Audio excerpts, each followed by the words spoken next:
আজকে আমাদের আলোচনার টপিক হচ্ছে রায় ও মার্টিনের, যেটা 2026-এর জন্য মাধ্যমিক পরীক্ষার জন্য যেটা কোশ্চেন ব্যাংক আছে তার মডেল সেট নাম্বার 1। আমরা শুরু করব। পেজ নম্বর হচ্ছে 546। এই পেজের প্রথম দাগের থেকে আমরা অঙ্ক শুরু করছি, ঠিক আছে? তার আগে বলে রাখি, যারা চ্যানেলটাতে নতুন এসছো অবশ্যই চ্যানেলটা সাবস্ক্রাইব করে দিও। আর অন্য কোনো মডেলের বা সেটের যদি তোমাদের সমাধান চাই বা সলিউশন চেয়ে থাকে তাহলে অবশ্যই কমেন্ট বক্সে জানিও। তো চলো আমরা এক দাগের গুলো শুরু করি। এক দাগের একেরটা বলেছে বার্ষিক 4% হার সুদে এক্স বছরের স্ববৃদ্ধিমূল ওয়াই টাকা হলে আসল কত হবে। তাহলে আসল মানে কি, পি এর মান চেয়েছে। তাহলে এখানে বলে আর এর মানটা দেওয়া আছে, আর এখানে এক্স বছর মানে সময়টা টিটা দেওয়া আছে এক্স বছর। তাহলে স্ববৃদ্ধিমূল ওয়াই টাকা, স্ববৃদ্ধিমূল মানে কি, এর মধ্যে কি আছে, সুদও আছে আর আসলও আছে। তাহলে চলো আমরা অঙ্কটা করি। তাহলে একের 1 নম্বর অঙ্কটা কি বলেছে, এখানে আমরা আগে বার করে নেব। তাহলে y সমান আমরা জানি কত, যেহেতু স্ববৃদ্ধিমূল এর মধ্যে কি আছে, p আছে আর i আছে, মানে সুদ আসল দুটোই আছে। তাহলে i ইকুয়াল টু আমরা কি পাবো, আমি এইটাকে এপারে করে দিচ্ছি, তাহলে কি হবে y মাইনাস p হয়ে যাচ্ছে, ঠিক আছে? y মাইনাস p, y মানে সমৃদ্ধিমূল থেকে আসলটা বাদ দিলে আমরা কি পেয়ে যাবো, সুদটা পেয়ে যাবো। তাহলে আয়ের মান পেয়ে গেলাম। এই ধরনের অঙ্ক যতটা আছে সরল সূত্র অঙ্ক, তাহলে আমরা একটাই ফর্মুলা দ্বারা করতে পারবো, সেটা কি, i equal to P R T by কত হয়ে যাবে, 100 হয়ে যাবে। তাহলে i এর মান কত পেয়েছি, y minus P equal to কত হয়ে যাবে এখানে, পি আর টি। তাহলে পি এর মান পি হবে, আর এর মান 4 আছে আর টি এর মান x আছে, বাই কত হয়ে যাবে, 100। কোনাগুনি আমরা যদি গুণ করে নিই, তাহলে দেখো আমরা এই পাশটাকে আগে লিখে নিচ্ছি পারে। তাহলে কত হয়ে যাচ্ছে, কোনাগুন যদি গুণ করি, যেহেতু পি এর মান দরকার তাহলে পিটা এপারে লিখে নিচ্ছি আগে। তাহলে কত হচ্ছে 4xp ইকুয়াল টু এই পাশটায় কি হচ্ছে 100y মাইনাস 100p, ঠিক আছে? তাহলে p ওয়ালাটাকে একদিকে নিয়ে চলে আসছি, 4xp, এটা মাইনাস আছে এপারে এসে কি হবে, প্লাস হবে 100p ইকুয়াল টু কত হবে, 100y। তাহলে এখান থেকে যদি আমি p কমন নিয়ে নিই, তাহলে কি থাকছে, 4x প্লাস 100 ইকুয়াল টু কি হবে, 100y। তাহলে এর সঙ্গে এটা কি আছে, গুণ আকারে আছে, আমি যদি উপাশটায় পাঠিয়ে তাহলে ভাগ হয়ে যাবে, p ইকুয়াল টু কত হবে, 100y বাই 4x প্লাস 100। তাহলে এটা হচ্ছে আমাদের আসলটা, ঠিক আছে? তাহলে আমাদের অ্যান্সার কোনটা হচ্ছে, 100y 100 প্লাস 4x, এই যে সি দাগের অ্যান্সারটা আমাদের অপশনটা ঠিক হচ্ছে। তাহলে অপশন নাম্বার সি অ্যান্সার, ঠিক আছে? দুই দাগেরটা কি বলেছে দেখো, বলেছে k x square minus 3x plus K equal to 0 সমীকরণের বীজগুলি বাস্তব ও সমান হলে কে এর মান চেয়েছে। তাহলে এখানে আমরা জানি বাস্তব আর সমান কথার সঙ্গে একটা কি আছে, নিরূপকের মানটা কি হবে, সমান হবে। নিরূপক সমান কি হবে, সমান। তাহলে নিরূপক সমান আমরা কি জানি, বি স্কোয়ার মাইনাস 4ac। তাহলে অঙ্কটা কত ছিল দেওয়া, আমরা একটু অঙ্কটা এখানে টুকে নিচ্ছি, কত ছিল, কে এক্স এর স্কোয়ার মাইনাস 3x আর প্লাস কে ইকুয়াল টু কত, 0। তাহলে B square minus 4s equal to কত হবে, 0 হবে। তাহলে বি এর মান কত, -3, তাহলে -3 হোল স্কোয়ার মাইনাস 4, এর মান কত, এ কে হচ্ছে, আর সি এর মান কত, ধ্রুবক গোটাই, তাহলে ইকুয়াল টু 0। তাহলে এটা যদি আমি স্কোয়ার করি তাহলে মাইনাস মাইনাস কি প্লাস হয়ে যাবে, আর 3 3 কে 9 মাইনাস 4k এর স্কোয়ার ইকুয়াল টু 0। এটা যদি আমি ওপাশটায় পাঠাই তাহলে কত হয়ে যাবে, -4k স্কোয়ার ইকুয়াল টু কি হবে, +9 আছে এপারে এসে মাইনাস হয়ে যাবে। তাহলে উভয় পক্ষে মাইনাস কেটে গেল, k স্কোয়ার ইকুয়াল টু কি হবে, 9/4। বাদিয়ে কে সমান কি হয়েছে, প্লাস মাইনাস √9/4। তাহলে বাদিয়ে কে সমান কত হয়েছে, 3/2 প্লাস মাইনাস 3/2। তাহলে এটা কত নম্বর অ্যান্সার, প্লাস মাইনাস 3/2। তাহলে ডি নম্বর অ্যান্সারটা আমাদের কারেক্ট অ্যান্সার, ঠিক আছে? তাহলে আমাদের দুই দাগেরটা হয়ে গেল। তিন দাগেরটা কি বলেছে দেখে নাও। তিন দাগেরটা কি বলেছে, একটি বৃত্তের ব্যাসার্ধের দৈর্ঘ্য 13 সেমি এবং ওই বৃত্তের জ্যায়ের দৈর্ঘ্য বলে দিয়েছে 10 সেমি। বৃত্তের কেন্দ্র থেকে জ্যায়ের দূরত্ব কত। ধরে নাও এরকম একটা বৃত্ত আছে, এরকম একটা বৃত্ত আছে, ঠিক আছে? তাহলে বৃত্তের এটা জ্যায়ের মান বলে দিয়েছে কত, জ্যায়ের মানটা বলে দিয়েছে, জ্যায়ের মান বলেছে 10 সেমি। তাহলে এটা গোটাটা কি, 10 সেমি, নাম দিয়ে দিচ্ছি এ বি। তাহলে এ বি সমান কত, 10 সেমি। এটা কেন্দ্র আসে, তাহলে কেন্দ্র থেকে এটা একটা ব্যাসার্ধ আছে, ব্যাসার্ধের মান বলে এসে 13 সেমি। তাহলে এটা যদি ও কেন্দ্রে বৃত্ত হয় বা এটার নাম দিয়ে দিলাম ও, তাহলে ও বি ব্যাসার্ধ, তাহলে এর মান কত হবে 13 সেমি দেওয়া আছে। ঠিক আছে, তাহলে এখান থেকে আমি যদি এটা যুক্ত করি তাহলে এটা কি হচ্ছে, লম্ব হচ্ছে। যেহেতু একটা জ্যায়ের উপরে কেন্দ্র থেকে সমদ্বিখণ্ডিত হয়, তাহলে এটা আর এটা কি হয়েছে, অর্ধেক হয়েছে। এখানে নাম একটা দিয়ে দিই আমরা, নাম দিয়ে পি নাম দিয়ে দিলাম। তাহলে এ পি আর পি বি এটা পরস্পর সমান হবে। তাহলে গোটাটা যদি 10 হয় তাহলে অর্ধেকটা কত, মানে পি বি সমান কত হয়ে যাবে, 10/2 সমান কত হয়ে যাবে 5 সেমি। ঠিক আছে, তাহলে এটা পেয়ে গেলাম 5 সেমি। তাহলে এটা দেখো একটা সমকোণী ত্রিভুজ, তাহলে সমকোণী ত্রিভুজের ক্ষেত্রে আমি এটার মান আছে আমার কাছে, এটার আছে, তাহলে আমাকে এটা দরকার, তাহলে এটা লম্বটা দরকার। তাহলে লম্বর ফর্মুলা কি আছে মনে রাখবে, পিথাগোরাসের উপপাদ্য অনুসারে লম্ব স্কোয়ার প্লাস ভূমি স্কোয়ার। তাহলে লম্ব স্কোয়ার মানে কি, ও পি স্কোয়ার প্লাস ভূমি মানে পি বি এর স্কোয়ার ইকুয়াল টু কি হবে, অতিভুজ স্কোয়ার। তাহলে অতিভুজ মানে কে, এই যে ও বি, তাহলে ও বি স্কোয়ার।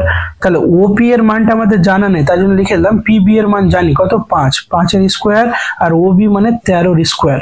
তাহলে বা দিয়ে ওপি স্কোয়ার, আর এখানে 25 হয়ে যাচ্ছে, আর এর পাশে কত 169, বা দিয়ে ওপি স্কোয়ার আমি 169, এটা প্লাস আছে এবারে গিয়ে মাইনাস হয়ে যাচ্ছে।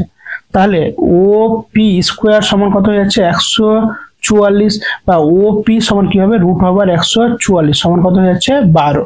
তাহলে কি হয়ে যাচ্ছে, ও পি মানে এই যে এটা কেন্দ্রবিন্দু থেকে জ্যাটির দূরত্ব কত হচ্ছে আমাদের 12 সেমি হচ্ছে। তাহলে 12 সেমি কত নম্বর অ্যান্সার আছে, বি নম্বর অ্যান্সারটা আমাদের কারেক্ট অ্যান্সার। ঠিক আছে, তাহলে আমাদের এ 1-এর 1 2 3 হয়ে গেল। 4 দাগেরটা কি বলেছে, 4 দাগেরটা বলেছে 1 রেডিয়ান পরিমিত কোণটি হবে একটি সূক্ষ্মকোণ, সমকোণ, স্থূলকোণ না সরলকোণ। আচ্ছা 1 রেডিয়ান সমান কত ডিগ্রিতে আমরা লিখে নিচ্ছি। তাহলে 1 রেডিয়ান সমান আমরা কি জানি, 57 ডিগ্রি 16 মিনিট 22 সেকেন্ড, এটা প্রায় মান আসছে। তাহলে যেগুলো আমাদের কোণ দেওয়া আছে এই কোণগুলোর মান হিসাবে সূক্ষ্মকোণের সংজ্ঞা কি, 0 থেকে বড় আর 90 ডিগ্রি থেকে ছোট। তাহলে এটা আমাদের কি অ্যান্সার হচ্ছে সূক্ষ্মকোণ হবে। তাহলে 1 দাগেরটা কি হবে, সূক্ষ্মকোণ হবে অ্যান্সার। ঠিক আছে, কত নম্বর অ্যান্সার এটা, এ দাগের অ্যান্সার। ঠিক আছে, তাহলে 4 এর অ্যান্সার হচ্ছে সূক্ষ্মকোণ। তাহলে 5 দাগেরটা কি বলেছে দেখো, 5 দাগের বলেছে x একক দৈর্ঘ্যের ধার বিশিষ্ট একটি নিরেট ঘনক থেকে সর্ববৃহৎ একটি নিরেট গোলক কেটে নেওয়া হলে গোলকের ব্যাস কত হবে। ভালো করে বুঝে নাও, এখানে একটা আমি ঘনক আঁকছি, এটা একটা ঘনক। ঠিক আছে, তাহলে ঘনক যদি এরকম হয় তাহলে এর মাঝখানে বলছে একটা বৃত্ত অঙ্কন করবে, তাহলে এরকম একটা বৃত্ত আসবে। তাহলে ঘনকের যদি আমি বাহুগুলোকে x ধরে নিই, ঘনকের প্রতিটি বাহু দৈর্ঘ্য সমান, তাহলে এখানে সর্ববৃহৎ বলেছে কত গোলক কাটা যাবে। তাহলে গোলকের ব্যাসটা সর্ববৃহৎ কত হবে, ওই ব্যাসার্ধ সমান মানে বাহুর সমান হবে। তাহলে ওই ঘনকের বাহু যদি x ধরি তাহলে ওই গোলকের ব্যাসও কত হবে, x হবে। তাহলে x একক অ্যান্সার হবে। ঠিক আছে, কয় দাগেরটা হবে, এ দাগের অ্যান্সারটা হচ্ছে।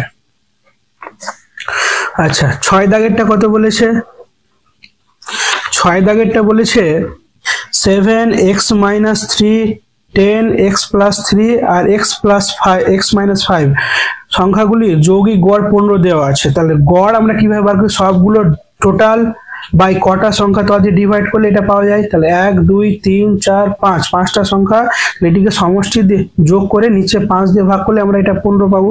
তাহলে লিখছি দেখো, তাহলে 7 + x - 3 + 10 + x + 3 + x - 5 বাই কটা সংখ্যা 1 2 3 4 5 5টা সংখ্যা, তার জন্য 5 দিয়ে ডিভাইড ইকুয়াল টু কত হয়ে যাচ্ছে আমাদের 15 হয়ে যাচ্ছে। তাহলে আমরা যদি এটা ক্যালকুলেশন করি তাহলে 7 + x - 3 + 10 + x + 3 + x - 5 divided 5 equal to কত হয়ে যাচ্ছে 15 হয়ে যাচ্ছে। বা দিয়ে এখানে +3 - 3 কেটে গেল, তাহলে এখানে 7 আছে আর 10 আছে 17, তাহলে 5 যদি মাইনাস করি তাহলে 12 আর এখানে 3টা x আছে, 1 2 আর 3, তাহলে প্লাস 3x। এটাকে যদি আমি কোনাকুনি গুণ করি কত হয়ে যাচ্ছে, 75 হয়ে যাচ্ছে। বা দিয়ে 3x সমান কত হবে, 75 মাইনাস 12, বা দিয়ে x এর মান কত হবে 63/3, যদি কাটাকাটি করি তাহলে কত হয়ে যাচ্ছে 21। x এর মান কত পেলাম আমরা, 21 পেলাম। ঠিক আছে, এবার অঙ্কটা কিভাবে করি, অঙ্কটা এইভাবে করব কি, আমরা প্রত্যেকটার মান বার করব, প্রত্যেকটা সংখ্যার। তাহলে প্রত্যেকটা সংখ্যার যদি মান বার করতে যাই তাহলে কত হচ্ছে, প্রথম সংখ্যাটা 7 ছিল, দ্বিতীয়টা দেওয়া ছিল দেখো x - 3, তার মানে 21 থেকে 3 বাদ দিলে কত হয়ে যাচ্ছে 18, তারপরে 10 আছে, তারপরে 21 এর সঙ্গে 3 যোগ 24 হয়ে যাচ্ছে, তারপরটা হচ্ছে 21 থেকে 5 মানে 16 হয়ে যাচ্ছে। তাহলে আমরা এটি মধ্যমা বার করতে যাই তাহলে আগে পর ছোট থেকে বড় করে সাজাতে হবে। তাহলে 7 16 8 7 10 16 18 আর 24, তাহলে এটা একটা অযুগ্ম সংখ্যা, বিজোড় সংখ্যা হচ্ছে। দেখো 7 এ পাঁচটা এটা মাঝখানে কি থাকে 16, তাহলে মধ্যমা কত হবে 16। এটা শর্টকাট করার নিয়ম কি, উভয় পক্ষ থেকে অযুগ্ম যদি থাকে কেটে মাঝখানে এটা থাকবে, ওটা হচ্ছে আমাদের মধ্যমা। ঠিক আছে, তাহলে এটা হচ্ছে আমাদের 6 দাগের অ্যান্সার, মানে 1 দাগের গুলো আমাদের কমপ্লিট হয়ে গেল। তারপরে আমরা আসছি 2 দাগের অঙ্কতে। 2 দাগের অঙ্কতে কি বলেছে, আচ্ছা 2 দাগের অঙ্কতে দেখে নাও কি বলেছে। আসল বা মূলধন এবং কোন নির্দিষ্ট সময়ে চক্রবৃদ্ধি সুদের সমষ্টিকে কি বলা হয়, সমূল চক্রবৃদ্ধি বলা হয়, সমূল চক্রবৃদ্ধি বলা হয়। তাহলে এটা কি বলবো এখানে, সমূল চক্রবৃদ্ধি বলা হয়। আচ্ছা 2 দাগেরটা কি বলেছে, 2 দাগেরটা বলেছে দেখে নাও, a/2 = b/4 = c/7 হলে a + b + c/c এর মান কত। তাহলে যেহেতু দেওয়া আছে a/2 দেওয়া আছে, ইকুয়াল টু কত দেওয়া আছে, b/4 দেওয়া আছে, ইকুয়াল টু c/7 দেওয়া আছে, এটা সবগুলোকে যদি আমি কে ধরে নিই ধ্রুবক হিসাবে, তাহলে মান কি বেরোবে, a এর মান হবে 2k, k এর সঙ্গে গুণ হয়ে যাবে, b এর মান কি হবে 4k হয়ে যাচ্ছে, আর c এর মান হবে 7k। তাহলে আমাদের অ্যানসারটা কি চেয়েছে, অ্যানসার চেয়েছে a + b + c/c এর মান কত। তাহলে এর মান বসাচ্ছি, a এর মান 2k প্লাস b এর মান 4k প্লাস 7k বাই কি হয়ে যাবে 7k। তাহলে উপরে কত হচ্ছে 7 11 13, 13k/7k, k কেটে গেল, তাহলে কত হচ্ছে 13/7। তাহলে এখানে आंसर কি হবে 13/7। তাহলে এটা কি হচ্ছে সমূল চক্রবৃদ্ধি। তাহলে আমাদের দুটো आंसर হয়ে গেল। 3 দাগেরটা কি বলেছে, বলেছে অর্ধবৃত্তের পরিধি তার কেন্দ্রে কত ডিগ্রি কোণ উৎপন্ন করবে। এটা হচ্ছে একটা অর্ধবৃত্ত, ভালো করে বুঝে নাও। এটা হচ্ছে কেন্দ্র, তাহলে এই কেন্দ্রে কত ডিগ্রি কোণ উৎপন্ন করে, 180 ডিগ্রি বা 2 সমকোণ। যেটা आंसर লিখো, তাহলে 180 ডিগ্রি কোণ উৎপন্ন করবে। তাহলে এটা কত হচ্ছে 180 ডিগ্রি।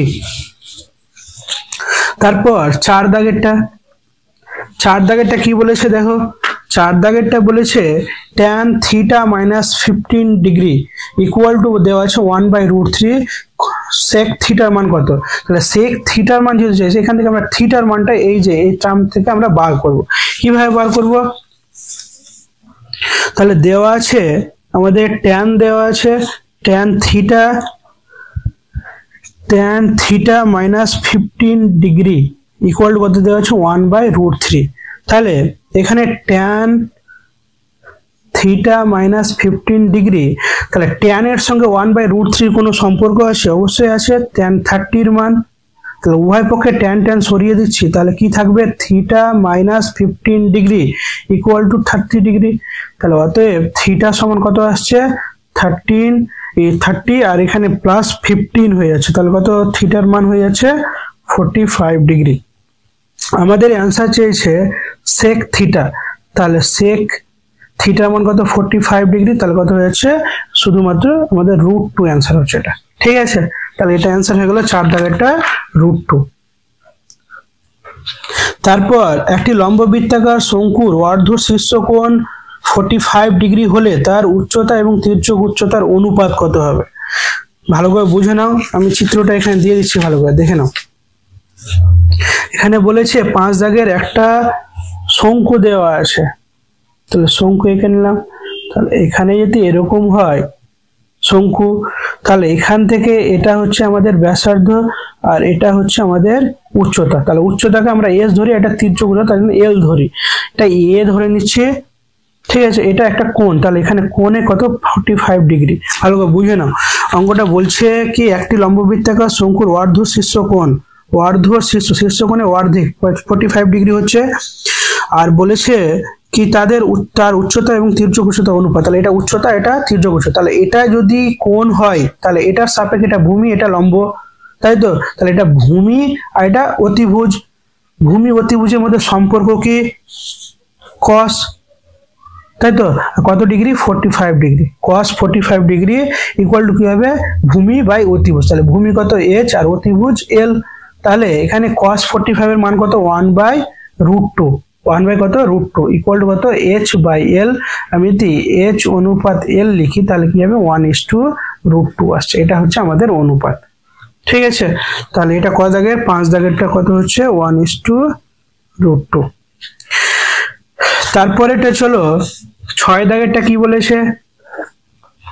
6 দাগেরটা বলেছে দেখো, 6 দাগের বলে দিয়েছে যদি y ইকুয়াল টু 3x - 5 এবং x এর সংখ্যাগুরু মান যদি 15 হয় তাহলে y এর সংখ্যাগুরু মান কত? তাহলে এখান থেকে আমরা বার করতে পারবো y ইকুয়াল টু দেওয়া আছে 3x - 5 দেওয়া আছে, তাহলে y ইকুয়াল টু 3x এর মান 15 - 5, তাহলে y ইকুয়াল টু কত হবে? 45 - 5, তাহলে y ইকুয়াল টু কত হচ্ছে? 40। এটা হচ্ছে আমাদের অ্যান্সার 40। সংখ্যা y এর সংখ্যাগুরু মান কত হবে? 40 হয়ে যাচ্ছে, ঠিক আছে। তাহলে এটা হয়ে গেল। তারপর চলো আমরা সত্য মিথ্যাতে যাই এবার। তা 3 দাগের 3-এর 1, 3-এর 1 নম্বরটা কি বলেছে দেখো, কোন ব্যবসায় রাম ও রহিমের মূলধনের অনুপাত দেওয়া আছে কত? 5:6 দেওয়া আছে। তাহলে মূলধনের অনুপাত দেওয়া আছে রাম আর রহিমের, তাহলে রাম ও রহিমের মূলধনের অনুপাত কত দেওয়া আছে? 5:6 দেওয়া আছে, ভালো করে বুঝবে। এবার টোটাল লাভ বলে দিয়েছে কত? 2200 টাকা। লভ্যাংশ কত? মোট লভ্যাংশ 2200 টাকা। আর এখানে একটা বলেছে কি রহিমের লভ্যাংশ দেওয়া আছে, তাহলে রহিমের লভ্যাংশ কত? 1200 টাকা দেওয়া আছে। তাহলে রামের কি হবে? রামের লভ্যাংশ কত হবে? 2200 মাইনাস রহিমেরটা করে দিলেই হয়ে গেল, তাহলে কত হয়ে যাবে? 1000 টাকা। তাহলে এদের লভ্যাংশের অনুপাতটা কত হচ্ছে দেখে নিচ্ছি। রাম ও রহিমের লভ্যাংশের অনুপাত কত হবে? 1000 অনুপাত 1200। তাহলে এখানে 2 শূন্য 2 শূন্য 5 হয়ে যাবে, 2 দিয়ে কাটলে এটা 6, তাহলে 5:6। এটা হচ্ছে আমাদের লভ্যাংশের অনুপাত। তো আমরা জানি কি কোন লভ্যাংশের অনুপাত এবং মূলধনের অনুপাতটা তারা কি হয়? পরস্পর সমান হয়, ঠিক আছে। তাহলে এটা যদি সমান হয় তাহলে অবশ্যই এটা সত্য হবে। তো এটা কি হয়ে যাবে? অ্যান্সারটা সত্য হয়ে যাচ্ছে। 3-এর 1 দাগেরটা হয়ে গেল। 2 দাগেরটা কি বলেছে দেখো, 3-এর 2 দাগেরটা আমরা এখানে করে নিচ্ছি। 2 দাগেরটা কি বলেছে? x ভ্যারিসাস, এখানে মান দেওয়া আছে x ভ্যারিসাস y, একটা x ভ্যারিসাস z দেওয়া আছে। আমাকে মান চেয়েছে x plus z equal to 1/x দেওয়া আছে। তাহলে এখান থেকে আমরা মান বার করছি। তাহলে আমরা যদি ভ্যারিসাস গুলো তুলে নিই তাহলে x ইকুয়াল টু k1y, আর এখানে x সমান k2z। তাহলে আমরা y এর মান বার করছি, y সমান কি হবে? x বাই k1 সমান y, R x by k2 সমান কত? z। তাহলে y প্লাস z এর মান চেয়েছে, y প্লাস z সমান কত হবে? x বাই k1, তাই তো, আর প্লাস কি হবে? x by k2।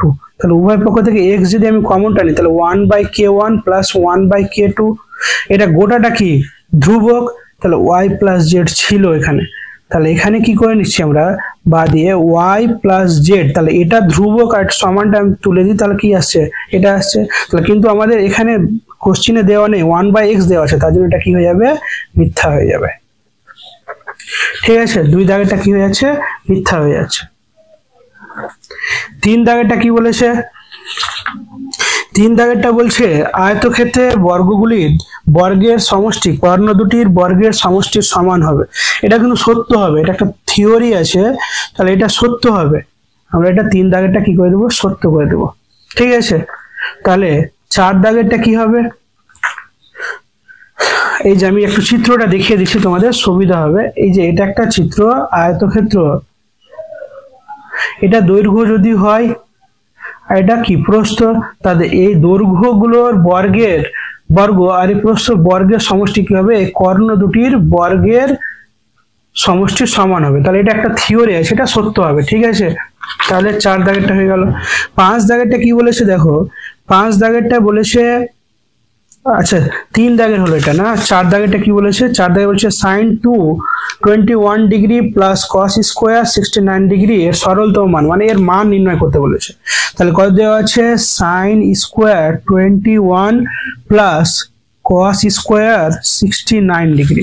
তাহলে এটাকে আমরা কিভাবে মান বার করবো, sin স্কোয়ার 21 ডিগ্রি প্লাস এটাকে আমরা পুরো কোণে ভেঙে নিয়েছি, তাহলে cos স্কোয়ার 90 ডিগ্রি থেকে কত বাদ দিলে 21 মাইনাস করলে তো 69 পেয়ে যাবো, তাহলে হয়ে গেল এটা।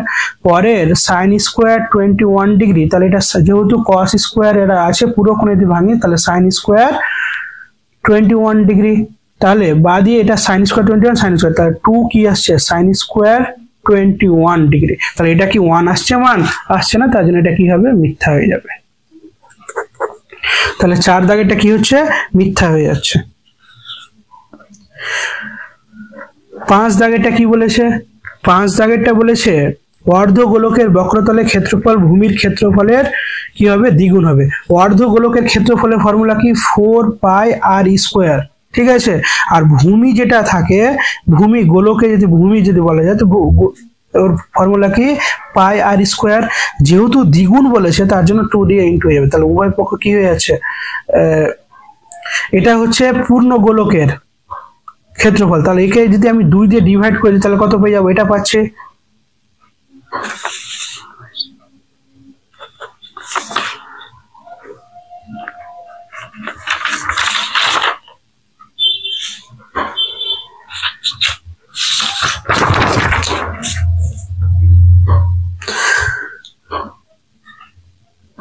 তিনের 5 জায়গাটা কি বলেছে দেখো, 5 জায়গাটা বলেছে অর্ধগোলকের বক্রতলের ক্ষেত্রফল ভূমির ক্ষেত্রফলের দ্বিগুণ হবে। অর্ধগোলকের বক্রতলের ক্ষেত্রফল, তার অর্ধগোলকের ক্ষেত্রফল কি হবে, গোলকের ক্ষেত্রফল কত হয়, বক্রতলের ক্ষেত্রফল 4 পাই আর স্কোয়ার, কিন্তু যেহেতু এটা অর্ধ বলেছে তার জন্য 2 পাই আর স্কোয়ার হচ্ছে। আর এখানে বলেছে গোলকের ভূমি, তাহলে গোলকের ক্ষেত্রফলের সম্বন্ধে যদি আমরা বার করি, পাই আর স্কোয়ার যেহেতু দ্বিগুণ হবে, তাহলে দেখো এটা এটা কি হচ্ছে, সমান হচ্ছে, তাহলে এটা কি হয়ে যাবে, সত্য হয়ে যাবে আমাদের। ঠিক আছে, তাহলে এটা 5 দাগেরটা আমাদের সত্য হয়ে যাচ্ছে। 6 দাগেরটা কি বলেছে, ক্রমযৌগিক পরিসংখ্যা, ভালো করে বুঝে নাও, এটা বলেছে ক্রমযৌগিক পরিসংখ্যা লেখচিত্র থেকে কোনো তথ্যের মধ্যমা নির্ণয় করা যায়। আমরা যারা ওজাইব করেছি তারা বুঝতে পারবে, ওজাইবে আমরা মধ্যমা বার করেছি, তাহলে ওটা একটা ক্রমযৌগিক পরিসংখ্যা লেখচিত্র, তো ওটা ওজাইবটা, তাহলে ওখান থেকে আমরা মধ্যমা অবশ্যই নির্ণয় করতে হবে, তাহলে এটা কি হয়ে যাবে, সত্য হয়ে যাবে। তাহলে এটা 6 দাগেরটাও কি হয়ে যাবে, সত্য হয়ে যাচ্ছে। তাহলে আমরা 3 দাগের গুলো কমপ্লিট হয়ে গেল। 4 দাগের গুলো করি। 4 দাগের 1 নম্বরটা কি বলেছে, 4 দাগের 1 নম্বরটা বলেছে একটি ব্যক্তির বেতন প্রতি বছর 10% হারে বৃদ্ধি পেয়ে তৃতীয় বছরের শেষে বেতন 26,620 টাকা হয়, ওই বস্তুর মূল বেতন কত। ভালো করে বুঝে নাও অঙ্কটা কি বলেছে, কোনো ব্যক্তির বলেছে বেতন প্রতি বছর 10% হারে বৃদ্ধি পাচ্ছে, তাহলে এটা বৃদ্ধি পেয়ে বলছে বছরের শেষে এত টাকা হচ্ছে, ওই ব্যক্তির মূল বেতন কত হবে। তাহলে আমরা চক্রবৃদ্ধি সুদে যদি বৃদ্ধি পাই তাহলে একটাই ফর্মুলা আছে, কি formula, P into 1 plus R by 100 into N। তাহলে এটা সমান আমাদের কত দেখাচ্ছে, 26,620 টাকা। তাহলে আমরা মানগুলো বসাই, যেহেতু P এর মান আমরা জানি না, P বসবে, বার করতে হবে। 1 প্লাস R এর মান দেওয়া আছে কত, 10% বাই 100, আর সময়টা দেওয়া আছে কত, 3 বছর, N মানে সময়। ঠিক আছে, ইকুয়াল টু এটা হয়ে যাচ্ছে, বা দিয়ে তাহলে এখানে যদি কাটাকাটি করি তাহলে 1 প্লাস এখানে কত হয়ে যাচ্ছে, এরকম হচ্ছে 1/10 হচ্ছে 1/10 কিউব ইকুয়াল টু 26,620। তাহলে একাই দিয়ে আমি ভগ্নাংশের যোগ করে নিই মাঝখানে, তাহলে কত হচ্ছে 11/10/কিউব ইকুয়াল টু কি হবে 26,620। ঠিক আছে, এটা হচ্ছে। তাহলে বা দিয়ে পি এর মান আমি রেখে দিচ্ছি, এটাকে গুণ আকারে আছে, এপারে আসলে ভাগ হয়ে যাবে। তাহলে ভাগটাকে যদি আমি গুণ আকারে লিখি তাহলে এটা কি উল্টিয়ে লিখতে হবে, তাহলে 26,620 ইন্টু কত হয়ে যাবে 10/11 ইন্টু 10/11, যেহেতু কিউব আছে তার জন্য 3 বার 11। কাটাকাটি যদি করি 2 দিয়ে তাহলে কত হচ্ছে 2, 11 দুগুণে 22, 11 দুগুণে 22 যদি হলো 4 11 44, 11 দুগুণে 22 0। আবার 2 দিয়ে যদি দিই তাহলে কত হবে 11 দুগুণে 22, 11 দুগুণে 22। আবার যদি 2 দিয়ে দিই তাহলে কত হয়ে যাচ্ছে 20 হয়ে যাচ্ছে। তাহলে 2 একে বা দিয়ে পি সমান 2 একে 2 হয়ে যাচ্ছে, আর 1 2 3 4 চারটা শূন্য, 1 2 3 4, তাহলে এত টাকা। তাহলে আসল কত হয়ে যাচ্ছে 20,000 টাকা হয়ে যাচ্ছে। ঠিক আছে, এটা 4-এর 1 দাগের অঙ্কটা। তারপর 4-এর 2 দাগের অঙ্কটা করে নিচ্ছি। এখানে 4-এর 2 দাগের অঙ্কটা কি বলেছে, 4-এর 2 দাগে বলছে শতকরা বার্ষিক সরল সুদের হার কত হলে কত টাকার 10 বছরের সুদ আসলে 2/5 হবে তা নির্ণয় করতে বলেছে। ভালো করে বুঝবে, 10 বছরের সুদটা কি বলছে, সুদ আসলে 2/5। তাহলে আমরা আই এর মানটাকে বার করে নিই। তাহলে আই সমান কি বলেছে, সুদ আসলে, তাহলে আসল প্লাস সুদ এর কত বলেছে 2/5। তাহলে বা দিয়ে আই ইকুয়াল টু এখানে কত হচ্ছে উপরে 2p প্লাস 2i বাই কত হয়ে যাচ্ছে 5, কোনাকুনি দিয়ে আমি গুণ করি তাহলে 5i equal to 2p plus 2i, তাই তো 2p 2i। তাহলে আই ওয়ালাটিকে একদিকে করেছি, 5i minus 2i equal to কি হবে 2p হবে। বা দিয়ে 3i ইকুয়াল টু কি হবে 2p, বা দিয়ে i এর মান কত হয়ে যাচ্ছে 2p/3। এটা আমাদের i এর মানটা বার করে রাখলাম। তাহলে এখন যদি আমি একটাই সূত্র আমাদের আসে কি i equal to p R t by কত হয়ে যাবে 100। তাহলে i এর মান কত পেলাম 2p/3, আর p এর মান তো আমাদের বার করতে হবে না, তাহলে p এর মান থেকে গেল p এর মান তো আমরা ধরে নিয়েছি, আর r এর মানটা বার করতে হবে ইন্টু সময় বলেছি 10 বছর বাই 100। তাহলে এখানে শূন্য একটা শূন্য কেটে গেল, p কেটে গেল, তাহলে 3r সমান কত হয়ে যাচ্ছে 20 হয়ে যাচ্ছে। বা দিয়ে r সমান কত হবে 20/3, ভেঙে নিই তাহলে 6/2/3%। তাহলে r এর মান কত হচ্ছে 6/2/3%, এটা হয়ে যাচ্ছে অ্যান্সার। তারপর কি বলেছে 3 দাগেরটা, 3 দাগের অঙ্কটা খুব সহজ আছে অঙ্ক। দেখো 3 দাগের অঙ্ক বলেছে, আমি অঙ্কটাকে টুকে নিই। হ্যাঁ, 7x² minus 66x plus 27 equal to 0, এটা একটা দ্বিঘা সমীকরণ দেওয়া আছে। সমীকরণটির বীজদ্বয়ের যোগফল এবং গুণফলের অনুপাত নির্ণয় করতে বলেছে। তাহলে বীজদ্বয়ের যোগফল আর গুণফলে আমাদের সূত্র আছে, কি সূত্র আছে, সূত্রটা হচ্ছে যোগফলের সূত্র হচ্ছে -b/a অনুপাত গুণফলের সূত্র হচ্ছে c/a।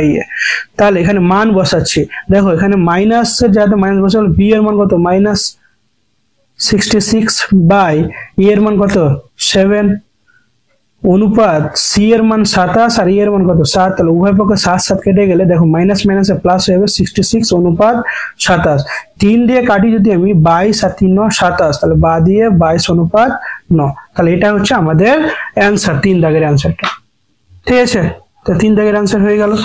তারপর 4 দাগের কি বলেছে, 4-এর 4 দাগেরটা, 4-এর 4 দাগেরটা বলেছে x ইকুয়াল টু √5 প্লাস 1/2 হলে দেখাও যে x² minus x minus 1 equal to 0। তাহলে x এর মান কত বলে দিয়েছে, x ইকুয়াল টু বলে দিয়েছে √5 প্লাস 1/2। তাহলে একে আমি সমাধান করছি, তাহলে আমি 2টাকে এ পাশে নিয়ে আসলে 2x ইকুয়াল টু √5 প্লাস 1, বা দিয়ে আমি 1টাকে এ পাশে নিয়ে আসি 2x মাইনাস 1 ইকুয়াল টু √5। তাহলে উভয় পক্ষে আমরা এবার এই যে রুটটাকে তোলার জন্য বর্গ করে নিচ্ছি, তাহলে 2x মাইনাস 1 হোল স্কোয়ার আর √5 তার হোল স্কোয়ার। তাহলে এখানে লিখে দেবো উভয় পক্ষে বর্গ করে পাই। তাহলে কত হবে, বা দিয়ে যদি আমি এটা বর্গ করি তাহলে 2x² minus 2ab plus b square equal to কি হয়ে যাবে 5 হয়ে যাবে। বা দিয়ে এটা যদি স্কোয়ার করি 4x² মাইনাস 4x প্লাস 1 আর এটাকে এ পাশটা নিয়ে চলে আসে তাহলে -5 হয়ে যাবে ইকুয়াল টু কত হবে 0। তাহলে এখান থেকে দেখো আরেকটা লাইন হয়ে যাচ্ছে 4x² minus 4x minus 4 equal to 0। আমি এই তিনটা থেকে দেখো 4 কমন নিতে পারবো তাহলে কি আসছে x² minus x minus 1 equal to কত হয়ে যাবে 0। তাহলে এই চারটার সঙ্গে গুণ আকারে আছে এ পাশটা যদি আসে শূন্যর সঙ্গে ভাগ করে কোনো মান চেঞ্জ হবে না। তার জন্য কি হবে x² minus x minus 1 equal to কি হবে 0। দেখো আমাদের এটা মানটাই চেয়েছে তাহলে প্রমাণিত হয়ে গেল। এই যে x² minus x minus 1 equal to 0 তাহলে প্রমাণিত হয়ে গেল। 5 দাগেরটা কি বলেছে 5 দাগেরটা বলেছে দুটি সমান্তরাল জ্যায়ের প্রত্যেকটি দৈর্ঘ্য 16 সেমি এবং বৃত্তটির ব্যাসার্ধের দৈর্ঘ্য 10 সেমি হলে জ্যা দুটির মধ্যে দূরত্ব নির্ণয় করতে বলেছে। তাহলে কিভাবে করব, এরকম একটা বৃত্ত হবে, এরকম একটা বৃত্ত, তাহলে এখানে একটা জ্যা আছে আর এখানে একটা জ্যা আছে, নাম দিয়ে দিচ্ছি এ বি, এটা সি আর ডি। এটা যদি কেন্দ্রবিন্দু হয় তাহলে এখান থেকে বলেছে দুটো ব্যাসার্ধ যদি আমি যুক্ত করে দিই তাহলে এখানে ব্যাসার্ধ গুলো পেয়ে যাচ্ছি আর এখানটায় দাগ দিয়ে দিলাম। তাহলে দেখো এখানে কি করলাম, আমাদের বলেছে দুটি সমান্তরাল জ্যা, তাহলে সমান্তরাল জ্যা নিয়ে নিয়েছি A B R C D. তাহলে এদের দৈর্ঘ্য বলে দিয়েছে এ বি সমান সি ডি সমান কত হয়ে যাচ্ছে 16 সেমি বলে দিয়েছে। বৃত্তটি ব্যাসার্ধ এই যে এটা কি আছে ও বি সমান ও ডি সমান কত বলে দিয়েছে 10 সেমি দেওয়া আছে। তাহলে জ্যা দুটির মধ্যে দূরত্ব এই যে মাঝখানে এটা দূরত্বটা আমাদের কাছে চেয়েছে, কিভাবে বার করব, দেখো আমাদের এটা মান জানা আছে, তাহলে এটার মান কি আছে, এটাও মান জানা আছে, কারণ সিডি সমান যদি 16 হয় তাহলে এর অর্ধেক যেহেতু এটার উপর লম্ব তাহলে কত হয়ে যাবে 8 হয়ে যাবে। তাহলে আমরা এইভাবে বার করতে পারবো, এটা নাম দিয়েছি পি আর কিউ বা কিউ আর পি। তাহলে এটা দেখো এটা বাহু মিলছে, এটার বাহু মিলছে, এটা মিলছে আর এটা মিলছে, তাহলে এই যে এটা 90 ডিগ্রি কোণ উৎপন্ন করছে উভয় পক্ষে, তাহলে কোণ দুটো বাহু যদি মিলে তাহলে দুটো ত্রিভুজ কি হবে সর্বসম হবে, তাহলে এটা সমান এটা হবে। তাহলে যে কোনো একটা ত্রিভুজের মান বার করলে কিন্তু আমাদের এটাও পেয়ে যাবো, ঠিক আছে। তাহলে কিভাবে বার করব, তাহলে পি বি এর যদি মান বার করি পি বি সমান কি হয়ে যাচ্ছে, এটা গোটাটা কত ছিল 16 ছিল, বাই 2 করে দিচ্ছি তাহলে কত হচ্ছে 8 সেমি। তাহলে দেখো এটা পেলাম আর এটা আমাকে বার করতে হবে। তাহলে ওপিটা কি হচ্ছে দেখো তো, ওপি সমান আমাদের কি হবে, ওপি সমান আমরা পিথাগোরাস উপপাদ্য থেকে জানি কি লম্ব স্কোয়ার প্লাস ভূমি স্কোয়ার ইকুয়াল টু অতিভুজ স্কোয়ার। তাহলে লম্বটাকে যদি রেখে দিই আর ভূমিটাকে ওপারে পাঠালে মাইনাস হয়ে যাবে, তাহলে একবারে করে নিচ্ছে কি রুট ওভার, এই যে স্কোয়ারটাকে ওপারে পাঠালে রুট ওভার হয়ে যাচ্ছে। তাহলে এখানে কি আসছে ও b square minus p b square, তাহলে রুট ওভার কি আসছে ও বি মানে কত, ও বি মানে দেওয়া আছে আমাদের 10, তাহলে 10 এর স্কোয়ার মাইনাস পিবি এর মান 8 এর স্কোয়ার, তাহলে 100 মাইনাস কত হয়ে যাচ্ছে 64, তাহলে কত 36 ইকুয়াল টু 6। তাহলে 6 সেমি ওপি এর মান কত হচ্ছে 6 সেমি। তাহলে এটার মান যদি ওপি সমান 6 সেমি তাহলে এটুকুর মানও কি হবে সমান হবে, কারণ তারা দুটো সর্বসম ত্রিভুজ। তাহলে গোটাটা কি আছে পি কিউ সমান 6 প্লাস 6 ইকুয়াল টু কত হবে 12 সেমি। এটা হচ্ছে আমাদের অ্যান্সার, ঠিক আছে। 5 দাগেরটা। 6 দাগেরটা কি বলেছে, 6 দাগেরটা বলেছে একটি বৃত্তস্থ চতুর্ভুজের এ কোণ বি কোণ সি কোণ আর ডি কোণ এর 4টির অনুপাত দেওয়া আছে, এ বি সি ডি কি বৃত্তস্থ চতুর্ভুজ, উত্তরের সপক্ষে যুক্তি দাও। তাহলে আমরা বৃত্তস্থ চতুর্ভুজ সম্পর্কে কি জানি কি এরকম যে একটা বৃত্তর মধ্যে যদি চতুর্ভুজ থাকে তাহলে বলেছি A B C R D, তাহলে যুক্তি কি আমাদের এই যে এইটা এ আর সি কোণ, এ প্লাস সি কোণ সমান কত হতে হবে 180 ডিগ্রি, আর বি আর ডি কোণ সমান কত হবে 180 ডিগ্রি। তাহলে আমরা বলতে পারবো কি চতুর্ভুজটা বৃত্তস্থ চতুর্ভুজ। তাহলে আমরা প্রমাণ করব, কিভাবে প্রমাণ করব, দেখো এখানে আমরা ধরে নিচ্ছি কি কোণ এ সমান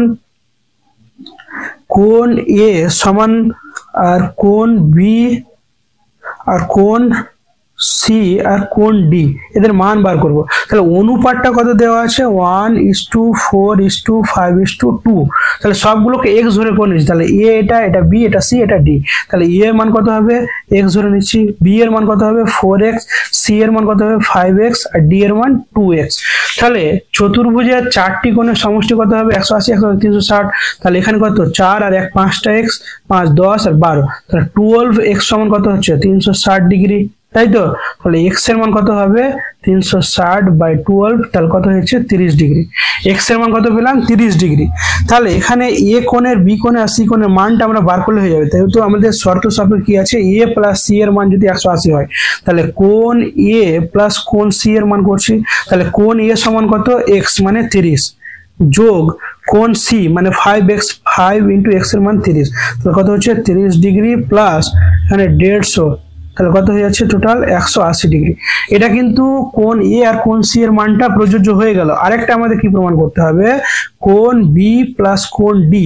তাহলে কোণ বি এর মান কত ছিল 4x ছিল, তাহলে 4 × 30 যোগ ডি এর মান 2x, তাহলে 2 × 30, তাহলে কত হচ্ছে 120 আর যোগ 60 ডিগ্রি, তাহলে 180 ডিগ্রি। দেখো আমাদের শর্ত সাপেক্ষে মিলে যাচ্ছে কি কোণ এ প্লাস সি এর মান যদি 180 হয় আর বি আর ডি এর মান যদি বি কোণ আর ডি এর মান যদি 180 হয় তাহলে আমাদের এটা বলতে পারবো কি বৃত্তস্থ চতুর্ভুজ। অতএব দিয়ে লিখবো এ বি সি ডি একটি বৃত্তস্থ চতুর্ভুজ। হয়ে গেল 6 দাগেরটা হয়ে গেছে। তারপর চলো 7 দাগের কি বলেছে।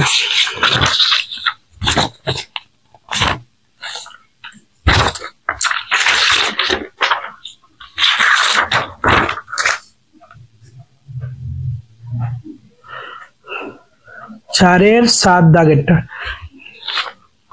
ভালো করে বুঝে নাও। 7 দাগেরটা বলছে ও কেন্দ্রীয় বৃত্তের এ বি একটি জ্যা। তাহলে ও একটা কেন্দ্রীয় বৃত্ত, এরকম ভাবে ধরে নিচ্ছি একটা বৃত্ত ও।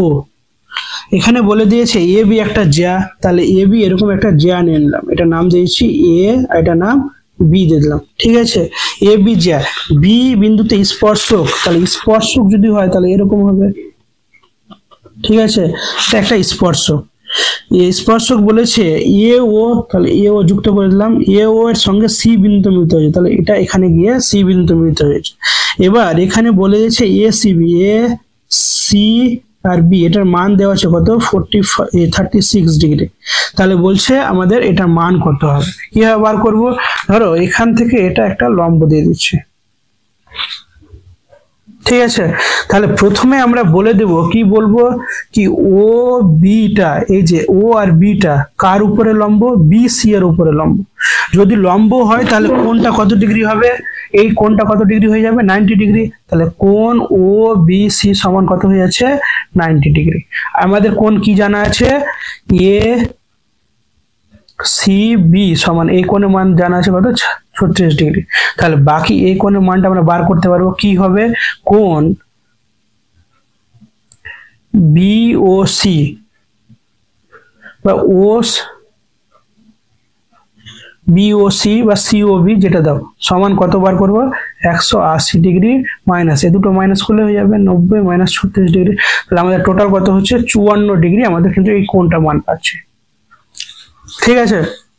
এবার একটু আমি বোঝাই কি এই ত্রিভুজটা এটা দেওয়া আছে, এটা যদি বহিস্থ কোণ ধরি তাহলে এর দুটো কি হচ্ছে অন্তস্থ কোণ, মানে অন্তস্থ কোণের বিপরীত কোণ দুটো, ঠিক আছে? তাহলে এটা যদি কেন্দ্রবিন্দু হয় তাহলে এটা ব্যাসার্ধ এটাও ব্যাসার্ধ, এই দুটো বাহু কি হবে সমান হবে। তাহলে এই দুটো বাহু যদি সমান হয় তাহলে এর বিপরীত কোণগুলো পরস্পর কি হবে সমান হবে। তাহলে কি হচ্ছে এটা বাহু এটা কোণ কি হবে সমান হবে। তার জন্য এই যে আমরা থিওরিটা কি জানি কি বহিস্থ কোণের বিপরীত অন্তস্থ কোণের বিপরীত কোণ দুটি কি হবে পরস্পর সমষ্টি সমান হবে। তাহলে কোণ ও এ বি প্লাস কোণ ও বি এ, মানে এটা আর এটা সমষ্টি এটা সমান হবে। তাহলে এটা কত পেয়েছি 54, তাহলে এই দুটো সমষ্টি কত হবে 54 ডিগ্রি। তাহলে এখানে কি লিখতে পারবো কোণ ও এ বি প্লাস কোণ ও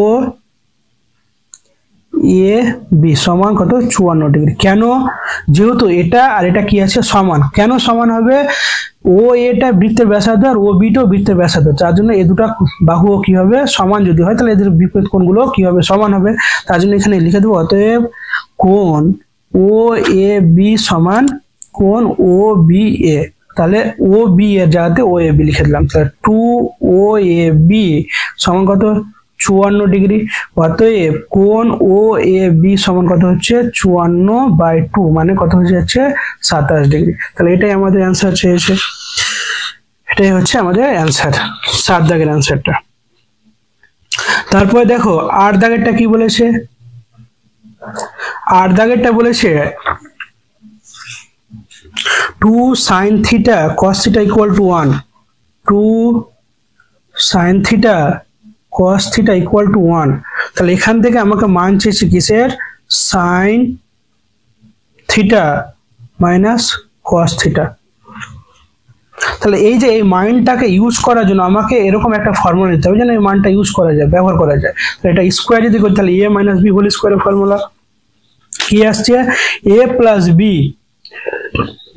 তাহলে a minus b whole square formula তো a স্কোয়ার মাইনাস 2ab আর প্লাস b স্কোয়ার, তাই তো। তাহলে এখান থেকে দেখো আমি সাইন স্কোয়ার আর কস স্কোয়ারটাকে এক কাছে নিয়ে চলে আসি, sine square theta plus cos square theta, এটাকে সামনে নিয়ে চলে আসি মাইনাস 2 সাইন কস থিটা। তাহলে এটার মান কত হবে 1 মাইনাস এটার মান কত দেওয়া আছে 1 দেওয়া আছে, তাহলে দুটো কাটলে কত হবে 0। তাহলে এটা হচ্ছে আমাদের অ্যান্সার, 8 দাগের অ্যান্সার। 9 দাগেরটা কি বলেছে? 9 দাগেরটা বলেছে দেখো ইন্দ্রজিৎ বলেছে ইন্দ্রজিৎ একটি ঘুড়িকে মাটি থেকে 120 মিটার উচ্চতায় 60 ডিগ্রি কোণে উঠতে দেখলো, তার থেকে ঘুড়ির দূরত্ব কত?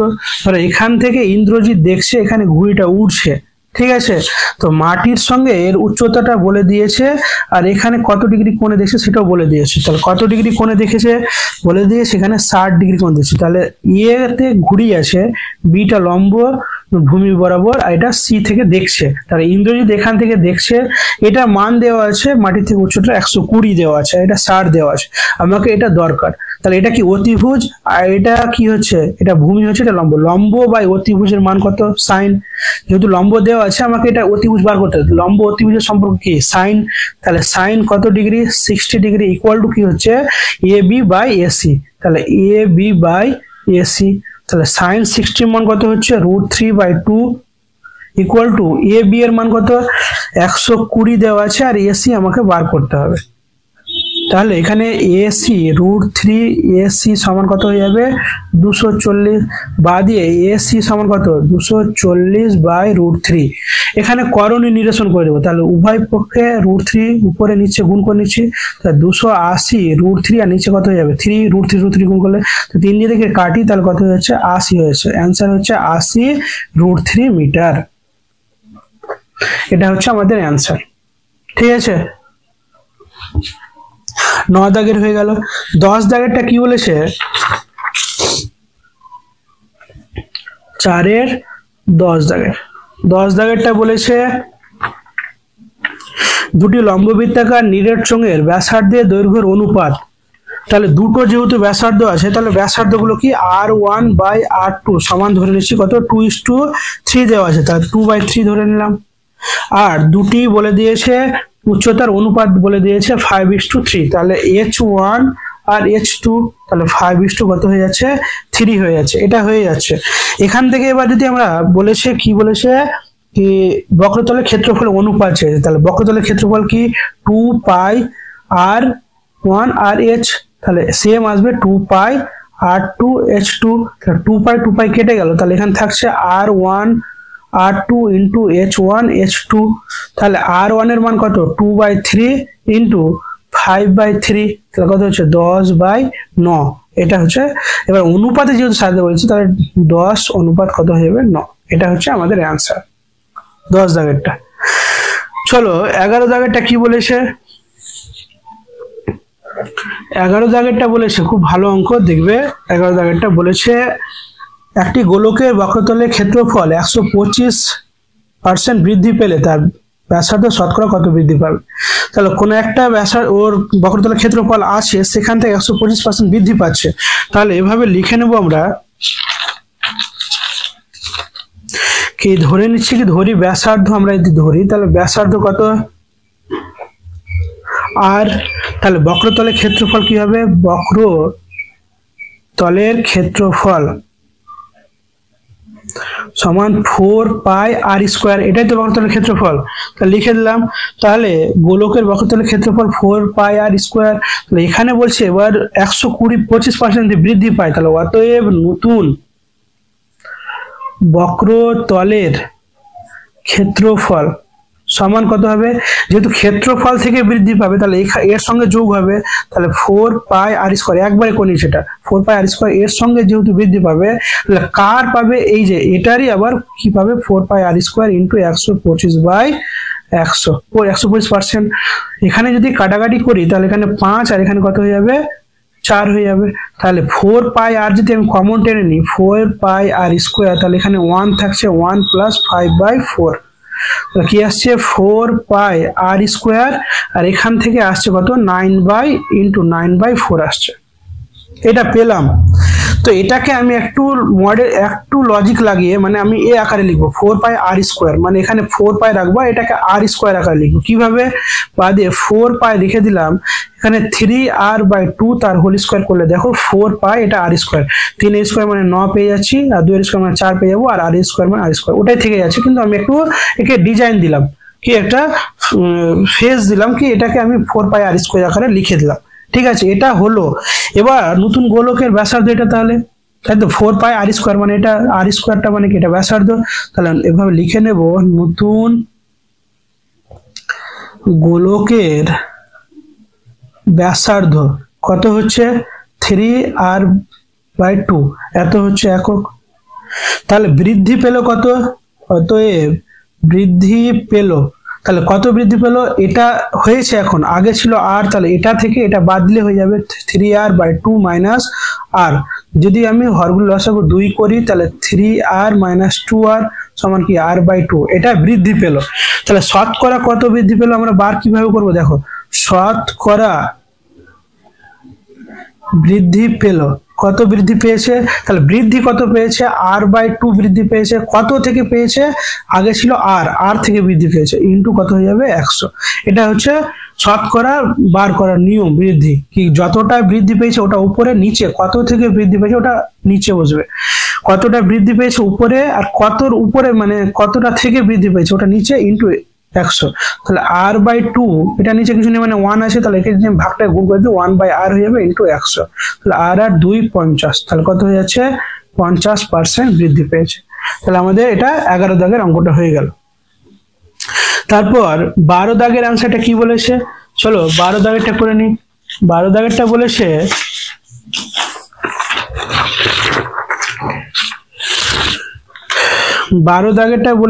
স্কুলের ক্লাসে x এর 100 জন ছাত্রের ওজনের পরিসংখ্যা থেকে মধ্যমা নির্ণয় করতে বলেছে। তাহলে এটা একটা ছক তৈরি করতে হবে আগে। কিভাবে ছক করব, 4 এর 12 নম্বর। তাহলে প্রথমে যেটা দেওয়া আছে ওজন দেওয়া আছে, তাহলে ওজন লিখে দিলাম, বাই পরিসংখ্যা দেওয়া আছে, পরিসংখ্যা লিখে দিলাম। তাহলে আমাকে একটা আর কি লিখতে হবে, ক্রমযৌগিক পরিসংখ্যা লিখতে হবে, ক্রমযৌগিক পরিসংখ্যা। তাহলে এটার মান আমরা বার করলে হয়ে যাবে। তাহলে কত কত দেওয়া আছে, এই যে তোমাদের এই ছক থেকে মানটা বসাতে হবে, 44 45 46 48 49। তাহলে 44 45 46 47 48 49, এদের মান দেওয়া আছে কত 12 15 23 20 15 আর 15। তাহলে ক্রমযৌগিক কিভাবে বার করবো, উপরে তো কিছু নেই শুধু 12, তাহলে 12 প্লাস 0 করলে 12 হবে। তারপরে এই যে এটার সঙ্গে এটা যোগ করে পরের সঙ্গে যোগ করে নেবো, তাহলে কত হয়ে যাবে 27। তাহলে 27 যোগ 23 সমান কত হয়ে যাবে 50। তাহলে 50 যোগ 20 সমান কত হয়ে যাবে 70। 70 যোগ 15 সমান কত হয়ে যাবে 85, আর 85 যোগ 15 সমান কত হয়ে যাচ্ছে 100। তাহলে এন এর মান কি পেলাম 100 পেলাম। এন এর মান যদি, তাহলে এনটা যেটা যুগ্ম পাচ্ছি, তাহলে এন সমান কত যুগ্ম, কারণ 100টা জোড় সংখ্যা। তো এটা একটা মধ্যমার ফর্মুলা আছে, কি মধ্যমা বার করার ফর্মুলা, ইকুয়াল টু কত হবে, হাফ ইন্টু n/2 তম পদ, আর একটা আছে n/2 + 1 তম পদ। তাহলে হাফ বসে গেল, n মানে কত, n/2 মানে কি 100/2 = 50, তাহলে এখানে লিখবো 50 তম পদ প্লাস 50 আর 1 51 তম পদ। তাহলে হাফ ইন্টু 50 তম পদ কোনটা, তাহলে 50 তম পদ এই যে 46, তাহলে 46 যোগ কি আসবে 51, তাহলে পরেরটা 70, 70 কি আসছে 47, তাহলে 47 হয়ে গেল। তাহলে এই দুটো যোগফল কত হয়ে যাচ্ছে, এখানে 6 13 না 93/2, তাহলে কত হয়ে যাচ্ছে 46.5। এটা হচ্ছে আমাদের মধ্যমা, এটাই হচ্ছে आंसर। ঠিক আছে, আশা করছি বুঝতে পেরেছো। তোমাদের যদি অঙ্কগুলো ভালো লেগে থাকে অবশ্যই কমেন্টে জানিও, কি মডেল 2 এর জন্য অবশ্যই কমেন্ট করো। Thank you.